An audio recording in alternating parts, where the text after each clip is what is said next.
అంటే ఆ ఆజ్యం తెలంగాణ మొత్తం వ్యాపించే ప్రమాదం ఉంది. మేము చట్టాన్ని కాపాడాలని మేమంటున్నాం, శాంతి భద్రతలు కాపాడాలని మేమంటున్నాం, చట్టానికి అనుగుణంగా వివరించే వ్యక్తులం మేము. కానీ పోలీసు అధికారులు అక్కడ ఎంఏ పార్టీ నాయకులకు మడుగులు వచ్చి అమాయక కార్యకర్తలు అరెస్ట్ చేస్తున్నారు. అరెస్టులు వెంటనే ఆపండి, అరెస్టులు ఆపండి. అరెస్టులు ఆపకుండా మాత్రం దాని పర్యవసానాలు ఏ విధంగా ఉంటాయో మీకు తెలుసు. భారతీయ జనతా పార్టీ కార్యకర్తలు తెలంగాణ రాష్ట్రంలో తలుచుకుంటే ఏ విధంగా ఉంటుందో నేను కార్యకర్తలు అప్పేస్తున్నా. భారతీయ జనతా పార్టీ కార్యకర్తలారా, మీకు 2 చేతులు జోడించి మొక్కుతున్నాను. నేను సోషల్ మీడియాలో వాడు వీడు పెట్టేది మీరు పట్టించుకోకండి. వాళ్ళ మళ్ళా యుద్దం ప్రారంభించే రోజు వచ్చినాయి. వాళ్ళ సనాతన ధర్మం అప్రతిష్ట పాలవుతున్నది. ధర్మాన్ని హేళన చేస్తున్నారు. సమాజాన్ని, హిందూ సమాజాన్ని చీల్చే ప్రయత్నం చేస్తున్నారు. హిందూ దేవాలయం మీద దాడులు జరుగుతున్నాయి. బిస్తర్ దుల్పండి, కాషాయపు జెండా కమలపు జెండా పట్టుకొని బయట రండి. ఇవాళ జీహెచ్ఎంసీ ఎన్నికల్లో కాంగ్రెస్ పార్టీకి గుణపాఠం చెప్పాలి. బీఆర్ఎస్ పార్టీ ఆల్రెడీ అడ్రస్ లేకుండా పోయింది. ఇవాళ మన దమ్మేందో చూపట్టాల్సిన బాధ్యత ప్రతి భారతీయ జనతా పార్టీ కార్యకర్త మీద ఉందని చెప్పి అందరికీ అప్పీల్ చేస్తూ ఇలా కరీంనగర్ లో మా గెలుపుకు సహకరించిన రాష్ట్ర అధ్యక్షుడు రామచంద్రరావు గారికి, రాష్ట్ర పార్టీకి అందరూ కూడా హృదయపూర్వక ధన్యవాదాలు తెలియజేస్తూ బీఫామ్ ఇచ్చి మా అభ్యర్థులు పోటీ చేసే అవకాశం ఉన్నటువంటి నరేంద్ర మోడీ గారికి, నితిన్ నబీన్ గారికి, అమిత్ షా గారికి హృదయపూర్వక ధన్యవాదాలు తెలియజేస్తున్నాం. అందరికీ జై శ్రీరామ్.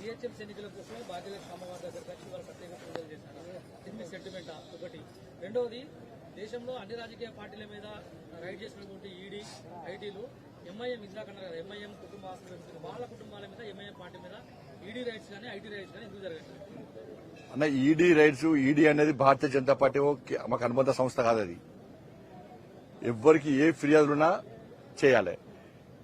రాష్ట్ర ప్రభుత్వం ఏం చేయాలి? వాళ్ళ ఆస్తుల మీద విచారణ జరపాలి. జరిపి వాళ్ళ మీద ఆస్తులు జప్తు చేయాలి. ఇవాళ మేము కూడా ఆధారాలు సేకరిస్తున్నాం. పక్కా మేము ఏ విధంగా న్యాయపరిగిస్తాం. ఈడీ మీద, ఐటీ మీద, ఆఫీసర్ల మీద, సిబిఐల మీద ఒత్తిడి తెచ్చే ప్రభుత్వం భారతీయ జనతా పార్టీ ప్రభుత్వం కాదు. అట్ట ఇవ్వాలనుకుంటే ఈ దేశంలో ఎవ్వరు ఉండరు. గతంలో కాంగ్రెస్ పార్టీ చేసినట్టు మేము చేయం. మేము న్యాయబద్దంగా ఏ ఫిర్యాదులున్నా వాళ్ళకి ఇస్తే తప్పకుండా వాళ్ళు చర్యలు తీసుకుంటారు. భాగ్యలక్ష్మి టెంపుల్ అనేది మీ అందరూ తెలుసు. ప్రజా సంగ్రామ యాత్రని ఇక్కడ సాధించడం. అప్పుడు ఎన్నికలు లేవు. దాని తర్వాత బోనాలు అప్పుడు వచ్చినాం, ఎన్నికలు లేవు. వినాయక చవితి నిమజ్జనం వచ్చినాం, ఎన్నికలు లేవు. చాలా సందర్భాల్లో నేను వచ్చి దర్శించుకున్నా, ఎన్నికలు లేవు. ఇప్పుడు మేము గెలిచినాం. ఎన్నికల ముందు ఎన్నికల తర్వాత వచ్చినాం, గెలిచినాం. వాళ్ళ తల్లి దర్శనం చేసుకున్నాం. గోల్డెన్ టెంపుల్ చేయాలని చెప్పి సంకల్పం తీసుకున్నాం. కాబట్టి మళ్ళా జీహెచ్ఎంసీ ఎన్నికల్లో మళ్ళా గెలిచాక మళ్ళీ ఇడికేస్తాం, గ్యారంటీ సార్. వాళ్ళు వీళ్ళు భాగ్యలక్ష్మి అమ్మవారిని ఇట్లే గవన్నీ ఏం పడుచుకో. మాకు సెంటిమెంట్ మా తల్లి, ఆ తల్లి ఆశీర్వాదంతో మేము ముందు పోతాం. కాబట్టి వాళ్ళు వీళ్ళు అందరినీ పట్టించుకునే పార్టీ భారతీయ జనతా పార్టీ. అటువంటి నాయకులు మేము కాదు. అమిత్ షా గారు వచ్చారు, నడ్డా గారు వచ్చారు, చాలా మంది కేంద్ర మంత్రులు వచ్చారు. హైదరాబాద్కి ఎవరు వచ్చినా కూడా ఇలా భాగ్యలక్ష్మి తల్లి దర్శనం చేసుకోవడం ఆనవాయితీగా మారింది. భవిష్యత్తులో ఇంకా మారుస్తుందని.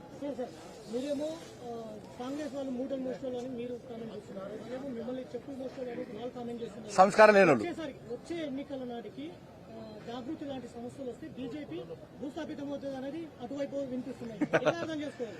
నువ్వే నవ్వుకుంటూ అడుగుతున్నావు సమ క్వశ్చన్. నువ్వే నవ్వుకుంటూ అడుగుతున్నావు, దానికి ఏ సమాధానం చెప్పాలి నేను? అంటే ఎవరు మూడో మోస్తారు, ఎవరు చెప్పిన మోస్తారు? ఇప్పుడు గురువుల కాలు మొక్కడం సంస్కారం. గురువు, దైవం, ధర్మం అనే లేని సంస్కారహీనులు, ఫాల్తనగాళ్లు అట్ట కామెంట్ చేస్తారు. వాళ్ళ కామెంట్లో మేము పడుచుకోము. ముఖ్యమంత్రి గారు మిమ్మల్ని ధర్మపుర అరవింద్ గారిని ఉద్దేశించారు. ఒక బండి ఉన్నాడు, ఒక గుండు ఉన్నాడు, తీసుకొచ్చినంత గుండు సున్ననే చేసింది ఏంది అనేది ముఖ్యమంత్రిగా ఏమాత్రం విజ్ఞత ఉన్నా, నైతికత ఉన్నా ఈ 20 నెలల్లో మున్సిపల్ కార్పొరేషన్లకు, మున్సిపాలిటీస్కు, గ్రామ పంచాయతీకి ఏమేమి ఇచ్చాడు చెప్పండి. అంత మాట్లాడే ముఖ్యమంత్రి ఎలక్షన్ గాడి గుడ్డు చూపట్టింది కదా. మరి ఇప్పుడు ఏం గుడ్డు చూపడతాడు? ఇవాళ ముఖ్యమంత్రి మాట్లాడే భాషకు హద్దు పద్దు ఉండదు. ఒక ముఖ్యమంత్రి స్థాయిలో ఉన్న వ్యక్తి ఇలా భాష, సంస్కారం, సభ్యత లేకుండా మాట్లాడితే ఆయన చుట్టుపక్కల చప్పలు కొడతారు కావచ్చు. కానీ సమాజం ఏమనుకుంటుందో ముఖ్యమంత్రి తెలుసుకుంటలేడు కదా. మరి గాడి గుడ్డు చూపట్టి 2,500 ఇస్తాను ముఖ్యమంత్రి. ఎవి 2,500? మరి 4,000 రూపాయల గురించి ఏం మాట్లాడు ముఖ్యమంత్రి? వాళ్ళ రైతు భరోసా గురించి ఏం మాట్లాడతాడు? ఉద్యోగస్తుల గురించి ఏం మాట్లాడతాడు? డిఏల గురించి ఏం మాట్లాడతాడు? ఫీజు రియంబర్స్మెంట్ ఏది? ఆరోగ్యశ్రీ పైసలేవి? మీరు తెలంగాణలో టీఆర్ఎస్ పార్టీని విమర్శించినంతగా రేవంత్ రెడ్డిని బండి సంజయ్ విమర్శించారు. మరి నీకు గడవకుండా నేను ఏం చేస్తాను? ఇప్పుడు తిట్టింది రేవంత్ రెడ్డి, నీకు గడవకుండా ఏం చేస్తా? డౌట్ నాది కాదు. నువ్వు ఇప్పుడు తిట్టింది ఆయననే కదా, మరి నీకు గడవకుండా ఏం చేస్తా? రేవంత్ రెడ్డిని అనేది నేను తిట్టింది కనవడలే కదా, నేను చేస్తా దానికి. నీకు కనబడతలే నేనేం చేయాలి దానికి? థ్యాంక్ యూ, ధన్యవాదాలు.